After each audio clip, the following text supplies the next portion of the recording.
ஒரு நாட்டுல ஒரு ராஜா தனக்கு பக்கபலமா இருக்கிறதுக்காக கூட துணையா இருக்கிறதுக்காக ஒரு தளபதியை தேடுறாரு. சரியான தகுதிகளோட ஒரு 10 பேர் செலக்ட் ஆகுறாங்க. ஆனா அதுல ஒருத்தர் மட்டும் தான் செலக்ட் பண்ணணும்.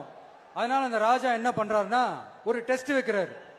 அந்த 10 பேர் கையிலையும் விதை நெல்லை கொடுத்து இதை நல்லா வளர்த்து கொண்டு வாங்க, ஒரு 3 மாசம் கழிச்சு வாங்கன்னு சொல்லி அனுப்பி வச்சிடுறாரு. 3 மாசம் கழிச்சு வரும்போது அதுல ஒருத்தர் ஆளு உயரத்துக்கு வளர்த்திருந்தாரு, ஒருத்தர் தோல் உயரத்துக்கு வளர்த்திருந்தாரு. அதுல ஒரு 9 பேரும் நல்லா வளர்த்து கொண்டு வந்திருந்தாங்க. ஒருத்தர் மட்டும் வெறும் தொட்டியோடவே வந்தாரு.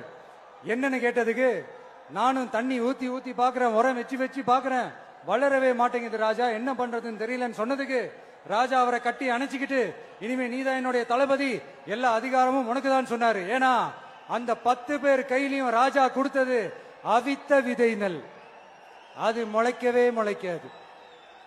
அந்த 9 திருட்டு பயலும் என்ன பண்ணிருக்காங்கன்னா வேற விதை நெல்ல வாங்கி அதை வளர்த்துட்டு ராஜாவையும் மக்களையும் ஏமாத்திருக்கிறாங்க. ஆனா இவர் மட்டும் உண்மையை போட்டு உடைச்சிட்டாரு. அதனால ஒரு நாட்டுக்கு திறமை எந்த அளவுக்கு முக்கியமோ அந்த அளவுக்கு உண்மையும் நேர்மையும் முக்கியம். இப்போ நீங்க எல்லாரும் தான் அந்த ராஜா. நீங்க தேர்ந்தெடுக்க போற அந்த தளபதி. ஒரு அரசன், அவன் வாரிசு இல்ல, தனக்கு பிறகு நாட்டை ஆளுகிற இளவரசன் யாரு முடிவெடுக்கணும். அப்ப என்ன செய்யறான், அவன் ஒரு 12-13 வயசுல இருக்கிற சிறு பிள்ளைகள்ல எல்லாருக்கும் ஒரு தேர்வு வைக்கிறான். ஒரு விதையை கொடுத்து இதை நல்லா முளைக்க வச்சு வளர்த்து கொண்டு வர்றவன் எவனோ அவன் தான் இந்த நாட்டின் இளவரசன் அனுப்பிடும். அது சிறப்பா எந்த செடி வளர்ந்துருக்கோ அந்த செடிக்கு சொந்தக்காரனை இளவரசனா தேர்வு செய்யணுங்கிறத அறிவு. தொட்டியில மண்ணை போட்டு இதுல விதையை போட்டு தண்ணியை ஊத்தி வளர்க்கிறான். எல்லாரும் வீட்டு விதையும் முளைச்சு பிரமாதமான செடியா, பெரிய செடியா அழகா வளர்ந்துருக்கு. அரசர் அறிவிச்ச நாள் வந்துருது, எடுத்துட்டு போகணும்.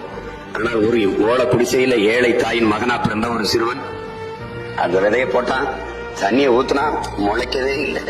இப்ப அந்த அரசர் கிட்ட போய் இந்த செடி முளைச்சதை காட்டணும், எந்த செடி உயரமா இருக்கு, எந்த செடி செழிப்பா வளர்ந்துருக்கும், அவன் தான் இளவரசன். அப்ப இந்த மகன் எப்படி நான் இந்த முளைக்காத செடி இந்த சட்டியை தூக்கிட்டு போறது, என் செடி முளைக்கலையே அப்படின்னு.